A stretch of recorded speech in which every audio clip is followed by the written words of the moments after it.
Online रोक्का सम्बन्धी विस्तृत जानकारी लिएर आएका छौँ। सबैभन्दा तपाईँले आफ्नो युजर आइडी खोलेर रोक्का भन्ने अप्सनमा गएर सम्झौता पत्र अपलोड गर्नुहोस्। सम्झौता पत्र अपलोड गर्दा के ध्यान दिनुपर्छ भने 200 KB सम्मको मात्रै फाइल एक्सेप्ट गर्छ। यसरी हामीले सम्झौता पत्र अपलोड गरिसकेका छौँ। सम्झौता पत्र अपलोड गरिसकेपछि निवेदन पेश गर्नुहोस्मा क्लिक गर्नेछौँ। निवेदन पेश गर्नुहोस् क्लिक गरिसकेपछि यो एउटा हामीलाई कन्फर्मेसन नम्बर दिन्छ। यो नम्बर चाहिँ तपाईहरुले सेभ गरेर राख्नुपर्ने हुन्छ, किनभने यो नम्बर पछि आवश्यक पर्छ। पछिल्लो पृष्ठमा जान्छौँ। त्यसपछि हामीले यहाँनिर प्रतिनिधिको विवरण राख्नेछौँ, जो हाम्रो रोक्का गर्न जाने प्रतिनिधिको विवरण राख्नेछौँ।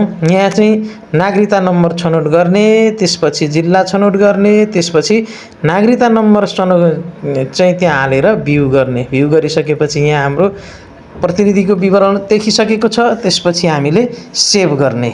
सेभ गरिसकेपछि केही समय लिन्छ र त्यसपछि हामीले यहाँनिर चाहिँ ऋणीको विवरण भर्नेछौँ। त्यसपछि यहाँनिर ऋणीको विवरणमा छनौटमा व्यक्ति गर्नेछौँ।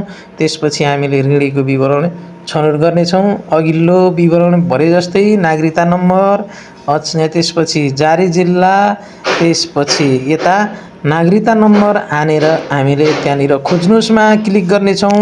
खोज्नुहोस्मा क्लिक गरिसकेपछि यहाँनिर ऋणीको विवरण यसरी खुल्नेछ। ऋणीको विवरण भेरिफाई गरिसकेपछि यसलाई पनि हामीले सेभ गर्नेछौँ है त। सेभ गरिसकेपछि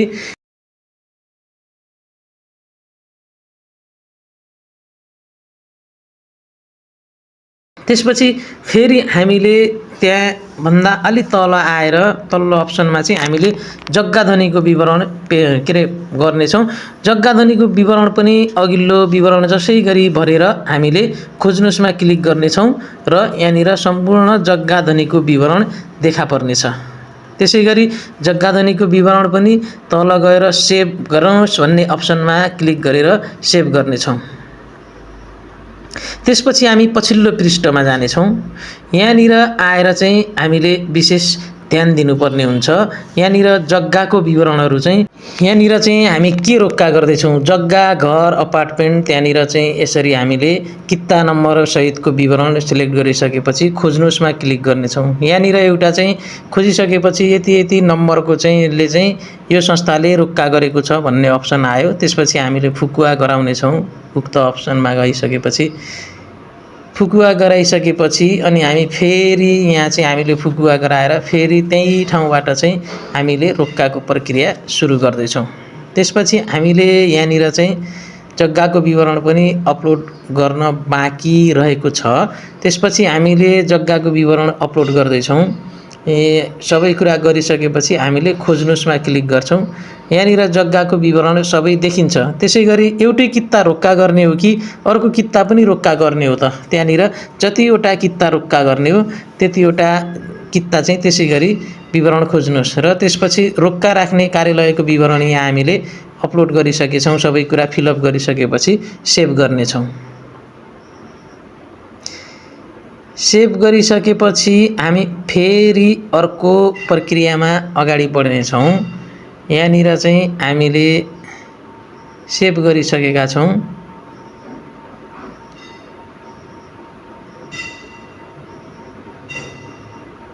त्यसपछि हामी फेरि पछिल्लो पृष्ठमा जान्छौँ र यहाँनिर चाहिँ कागजात अपलोड गर्नुहोस् भन्ने अप्सनमा चाहिँ हामीले सम्पूर्ण कागजात पत्रहरू राम्रोसँग अपलोड गर्नुपर्ने हुन्छ। जहाँ 1 MB भन्दा बढीको कागजातहरू अपलोड हुँदैन। त्यसपछि हामीले निवेदन दर्ता गर्नुहोस्मा क्लिक गर्नेछौँ र त्यसपछि यति गरिसकेपछि सम्पूर्ण विवरणहरू हामीले भरिसकेपछि जग्गा रोक्का प्रक्रिया पुरा भएको छ। त्यसपछिको अवस्था निवेदन खोजी गर्नुहोस्मा गएर कन्फर्मेसन नम्बर हानेर विवरण लिन सक्नुहुन्छ।